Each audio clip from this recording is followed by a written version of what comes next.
I didn't think much of it at first. We had just finished dinner and were sitting at the table when I casually asked my wife, Lena, what she wanted for her birthday. She didn't look up from her phone, didn't laugh, didn't soften the blow. She just smirked slightly and said, "You disappear." The words hung in the air like smoke. I waited for her to follow it with a joke or at least some kind of explanation, but nothing came. She just kept scrolling. That moment was quiet but heavy, and I realized it wasn't just a throwaway comment. It was the truth she hadn't bothered to hide anymore. Lena and I had been together for almost a decade, married for 6 years. We had no kids, both focused on our careers, me in engineering, her in interior design. In the beginning, it felt like a partnership. We respected each other, dreamed together, and worked hard for the future we wanted. But over time, something shifted. She grew distant. The affection became mechanical, reserved only for when she decided. The kisses felt like obligations, the hugs became rare, and she stopped saying she loved me unless I said it first. When I tried to bring it up, she dismissed me as too sensitive, reminding me that marriage wasn't all romance. So I let it go, convincing myself that love meant pushing through the dry spells. But slowly, I started noticing how she no longer cared about my world. She mocked me in front of friends, rolling her eyes at my stories. She came home late, smelling of cocktails and perfume, barely saying a word before slipping into bed. I felt invisible in my own home, like furniture she barely noticed anymore. So when she said, "You disappear," I finally understood. I wasn't her partner anymore. I wasn't the man she wanted to come home to. I had become an inconvenience, something she secretly wished would remove itself without her having to do the hard work. I didn't argue that night. I didn't shout or demand answers. I just cleared the dishes, went to bed, and in my head, I began packing my life away. It wasn't anger that drove me, it was clarity. After years of giving her my loyalty, patience, and love, I finally realized she didn't see me anymore. And when someone stops seeing you, stops valuing your presence, then you're not really in a marriage, you're just filling space. The next few days were calm because I made them that way. Quietly, I accepted the truth. Lena didn't want me around. And for the first time, I decided to respect myself enough to give her exactly what she asked for. I never mentioned her birthday comment again. Outwardly, I acted like nothing had changed. I still cooked dinner, still paid the bills, still opened doors when we went out together. But privately, I began preparing for the end. I gathered my documents, copied bank records, and quietly moved half of our savings into my own account, the exact legal share that belonged to me. I rented a small apartment in a neighboring city, signed the lease, and paid the deposit.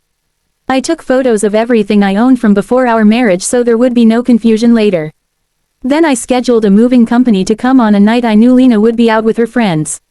The strange part was how calm it made me feel.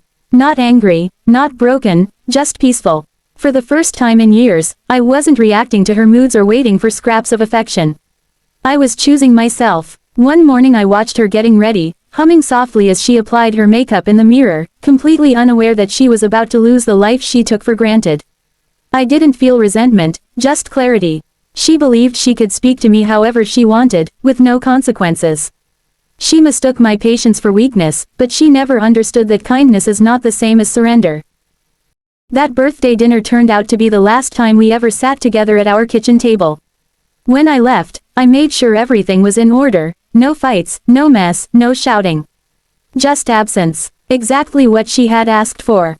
I walked out on a Thursday evening, knowing she had a work dinner scheduled that would keep her out late. She'd return home to an empty house, not yet realizing that this time I wasn't waiting for her. As I closed the door behind me, I didn't feel broken. I felt free. By then, I had nothing left to give her emotionally. I wasn't waiting for her to change, and I wasn't angry anymore. I just wanted out. That evening, as Lena clicked down the hallway in her heels, her perfume lingered like a goodbye she never bothered to say. I stood on the balcony and watched her leave, my chest free of tension for the first time in years. Relief had finally taken the place of love and disappointment. 10 minutes later, the movers pulled up.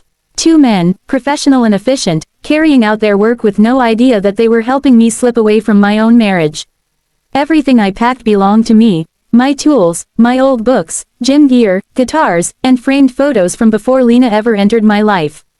My laptop came too, loaded with backups of bank accounts, insurance records, and the prenup. Everything else I left behind. The couch, the kitchen set, the television we picked out together. Not because I couldn't use them, but because I no longer wanted the fight that would come with taking them. I didn't want battles over objects that no longer mattered. I was walking away from more than furniture, I was walking away from her control. Before stepping out, I wiped down the kitchen counters. It might sound strange, but it mattered to me. I refused to let her twist the story later and claim I left in anger or trashed the place. She wouldn't get that narrative. On the counter, beside the house keys, I left a letter written in my own hand. The letter I left behind was simple, 2 pages, no guilt trips, no harsh words, no drama. Just honesty. I told Lena that I'd heard her birthday wish and that I respected it. I wrote that she deserved someone who truly excited her, someone who made her want to wake up each morning, and I acknowledged that I was no longer that man. I explained that the accounts had been split fairly, that I had no interest in court battles or revenge, and that she'd receive the divorce papers in a matter of days. I told her she could keep the condo, I didn't want it. What I wanted was peace. I ended the letter with the truth. I wasn't leaving because I hated her. I was leaving because I loved myself enough not to remain where I wasn't wanted. Then I walked away. The first 24 hours were quiet. I imagined her coming home, finding the note, maybe panicking or maybe shrugging it off, I'll never know. I turned off my phone that night and didn't turn it back on for 2 full days.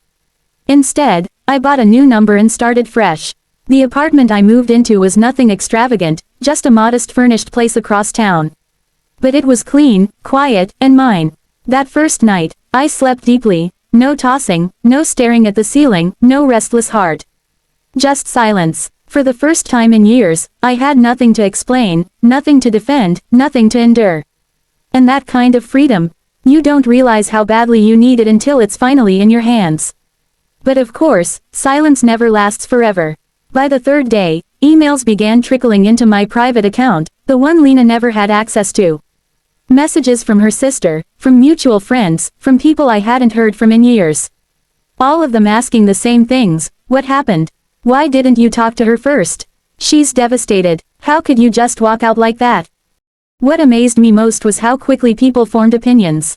These were the same people who never once checked in to see how I was doing, never noticed the slow death of affection, never heard the sarcastic remarks or witnessed the quiet humiliations I endured at gatherings. Yet suddenly, they all had advice, judgment, and guilt to offer. That's the thing about leaving quietly. Most people only see the exit, not the years of silence that came before it. Most people don't know how to handle it when a man walks away quietly. Society expects men to explode, to yell, to cheat, to fight for their pride. But when a man leaves calmly, legally, without chaos, it unsettles people.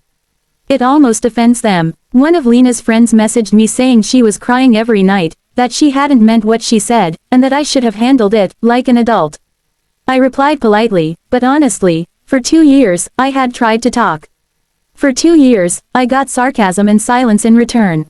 She made her wish. I simply granted it. What rattled people most wasn't that I left, it was that I didn't beg before leaving. I didn't plead for therapy, I didn't give her ultimatums, I didn't ask her to change. I just accepted the truth and walked away. And in this world, that gets labeled as cold. But the real cruelty isn't in leaving. The real cruelty is staying in a place where your presence is mocked, where your efforts are invisible, where your love feels like a burden. That's not marriage, that's captivity. And I refuse to live like that anymore. I never blasted Lena on social media. I never trashed her name to friends. I never sought revenge. I didn't need to. My absence was enough. And for someone who lived off control, who thrived on passive dominance, silence was the loudest response I could give. A week after I left, her lawyer reached out, calm, professional, nothing dramatic. I had already involved my own lawyer, so the process moved quickly. With no children and no shared businesses, it came down to paperwork. I signed what was fair, didn't contest what didn't matter, and walked away without a fight. All I wanted was peace, and that's exactly what I got. What surprised me, or maybe didn't if I'm honest, was the shift I started noticing among the people I knew. The same friends who once told me I was too soft, or too patient began reaching out. Not to apologize, but to connect. Old friends sent quiet messages. Man, that was bold. I respect how you handled it. I'm going through something similar, can I talk to you? That's when I realized how many men are silently suffering in their homes, disrespected, dismissed, belittled. And they stay, not because they're weak, but because they were taught that real men endure. That real men never quit on women. That misery is just part of the job. But the truth is this, enduring abuse doesn't make you a man. Knowing when to walk away from it does. I wasn't running from responsibility. I was choosing dignity. That's why I never raised my voice, never made a scene, never turned it into a performance for the world. I just moved out, moved forward, and moved on. She had asked for my absence, and I finally gave it to her. Looking back, it was the best gift I ever gave myself. It took 4 months before she tried to reach me again. Not directly, she was still blocked everywhere, but through an old acquaintance. A guy named Marcus, who I used to shoot basketball with on Sundays, sent me a text out of nowhere, "She's been asking about you. Thought you should know." I didn't reply. Silence unsettles people when they've grown used to your reactions. By then, I didn't need closure from the person who broke me. I had already started rebuilding myself. I got back to the gym, 4 days a week, no excuses. Not to prove anything to her. Not to flaunt progress, but to feel strong again, inside and out. I cut alcohol, cleaned up my eating, deleted the dating apps. I wasn't chasing attention, I was chasing discipline. I also revived an old passion, woodworking. Every Saturday, I'd head to a small workshop nearby. First, I built a coffee table. Then a bookshelf. There was something grounding about shaping wood into something real, something finished. It reminded me that I could complete things that lasted, unlike the relationship that had crumbled with no real closure. Work improved too. Freed from the fog I'd been living in, I started performing better than I had in years. I closed 2 major contracts in 1 quarter and brought in solid revenue for the firm. My boss pulled me aside one afternoon and said, "Whatever you're doing lately, keep at it." I just nodded. He didn't need to know. It all began with 4 words, "You disappear." While I was rebuilding, she was unraveling. I didn't hear much, because I had cut every channel clean, new number, new email, no social media connections. I never asked about her either. But silence carries a weight when it isn't expected. I'm sure she thought I'd eventually return. By that point, I wasn't trying to prove anything anymore. I didn't want revenge, and I didn't want her attention. I wasn't angry, I was just done. She might have thought I would miss her enough to chase after her, but the truth was I didn't miss her at all. What I missed was the version of her I once believed in, the woman who laughed with me, supported me, and stood by my side. That woman was gone, and in her place stood someone cold and sarcastic who had pushed me away. She wasn't worth chasing, so I stayed gone. But people like her, they hate silence. They hate not being pursued. Over time, the loneliness began to eat at her. It started small, an indirect message from her cousin telling me she wasn't doing well. Then came an email from her work account saying she was sorry, that she didn't mean the things she had said, that she was going through struggles of her own. I didn't answer. Forgiveness, I realized, isn't always about responding. Sometimes, it's about finding peace on your own and letting the lesson fall where it needs to. 6 months later, I saw her again. I had just finished at the gym and was carrying a bag of groceries when I noticed her standing near the cafe I used to take her to on Saturday mornings. She looked thinner, worn down, like life hadn't been treating her kindly. When she saw me, she gave me a hopeful smile and walked over. She spoke quickly, saying she missed me, that she had started therapy, that she knew she had pushed me away and never truly wanted me gone. She thought I'd eventually come back. Then she said something that told me everything I needed to know. "You used to love me more than anything. You used to fight for us." I looked at her and nodded. I did, I told her, but then I realized I was the only one fighting. She looked like she wanted to cry, but I didn't stay to see it. I simply told her to take care of herself, then walked away. Not out of cruelty, but because the man I used to be, the one who needed her love to feel whole, no longer lived here. When a man truly walks away, it's not out of spite, it's out of clarity. People often cry once they realize what they've lost, but by then it's already too late. Tears can't erase cruelty, and regret doesn't rebuild trust. Some things, once broken, simply don't get repaired. Not because of bitterness, but because the cost of fixing it would mean losing your peace, and that's a price I'll never pay again. These days, I live differently.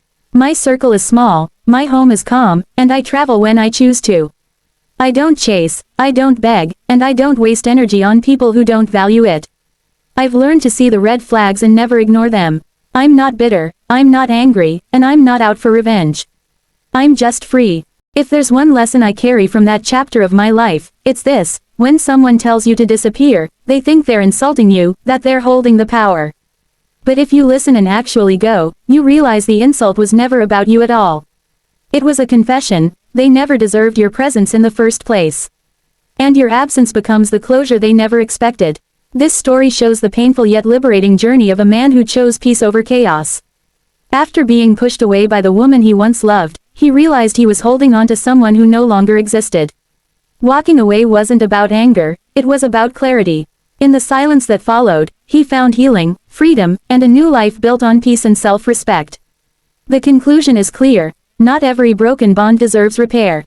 Sometimes the bravest choice is to let go, honor your own worth, and never settle for less than the love and respect you deserve. His absence became the ultimate closure, a reminder that true strength is found in walking away from what no longer serves your soul. Disclaimer: this story is a rewritten narrative created for awareness and entertainment purposes. Any resemblance to real persons, living or dead, is purely coincidental. The intention is not to harm, defame, or misrepresent anyone but to share lessons and experiences about relationships and personal growth. Thank you for staying with us through this story. Remember, peace is priceless, and sometimes walking away is the strongest choice you can make. If you enjoyed this story, don't forget to like, share, and subscribe to the channel for more real-life tales and lessons that inspire. See you in the next story.